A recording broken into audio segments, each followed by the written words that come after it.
সিলেটের শাহজালাল বিজ্ঞান ও প্রযুক্তি বিশ্ববিদ্যালয়ে উপাচার্যের পদত্যাগ দাবিতে শিক্ষার্থীদের আন্দোলনে অর্থ সহায়তার অভিযোগে দায়েরকৃত মামলায় শাবিপ্রবির সাবেক 5 শিক্ষার্থীকে অব্যাহতি দিয়েছেন আদালত।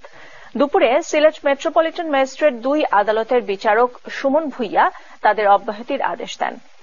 রাষ্ট্রপক্ষের আইনজীবী নওশাদ আহমেদ চৌধুরী জানান, গত 25 জানুয়ারি শাবিপ্রবিতে উপাচার্যের পদত্যাগের দাবিতে শিক্ষার্থীদের আন্দোলনকালে তাদের উস্কানি দিতে অর্থ সহায়তার অভিযোগে মামলা তাদের বিরুদ্ধে জালালাবাদ থানায় মামলা করেন মোহাম্মদ লায়েক আহমেদ নামের এক ব্যক্তি। পরে তাদের ঢাকা থেকে গ্রেপ্তার করে সিআইডি। 26 জানুয়ারি তাদের আদালতে তোলা হলে আদালত তাদের জামিনে ছেড়ে দেন। দীর্ঘ তদন্ত শেষে পুলিশ মামলায় তাদের সম্পৃক্ততা না পেয়ে অব্যাহতি দেওয়া হয়।